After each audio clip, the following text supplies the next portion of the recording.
Buying a used car in the US can feel overwhelming, but if you break it into steps, it's much easier to handle.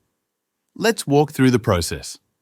Once you've found a few cars that seem like good options, the first thing to do is check the market value.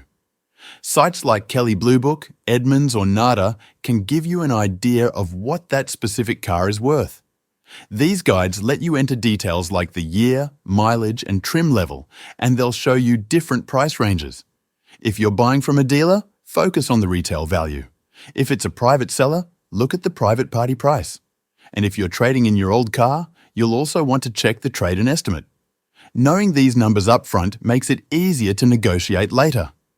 The next step is running a vehicle history report. Services like Carfax and AutoCheck can show you if the car's been in an accident, how many owners it's had, and whether there are any recalls or title problems. Some dealers and online listings include these reports for free, but if not, it's worth paying for one yourself.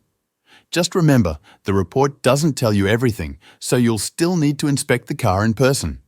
Once you've narrowed it down, reach out to the seller. If it's a private seller, ask direct questions like whether they're the original owner, if service records are available, and if the title is clear of loans. You can also ask how they came up with their asking price. And most importantly, ask if you can have the car inspected by a mechanic. A seller who refuses may be hiding something. Before you buy, take the car for a test drive. Start the engine and make sure the warning lights come on briefly, then go off. Choose a route that gives you a mix of city streets and highway driving.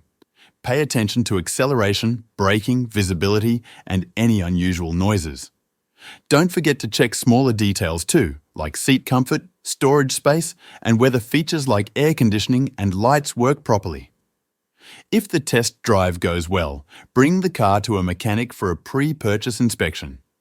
This usually costs between $100 and $300, but it can reveal hidden issues that you wouldn't notice on your own. It's money well spent, and if problems show up, you can either walk away or use that information to negotiate. Speaking of negotiating, go in with the numbers you researched earlier. Compare the asking price to the fair market value and start with an offer that's reasonable but a bit lower. Increase your offer slowly if needed, and make sure you're always talking about the total cost, not just the monthly payment.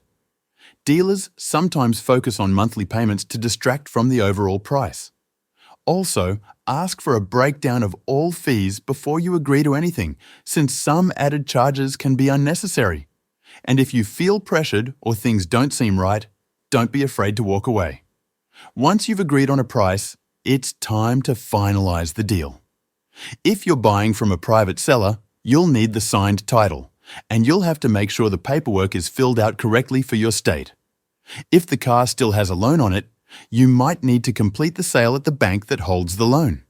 If you're buying at a dealership, they'll guide you through the paperwork, but take your time reading the contract so you know exactly what you're signing. Before you drive off, make sure you've added the car to your insurance policy, since you'll need coverage immediately. You'll also have to register the car and get plates through your state's DMV.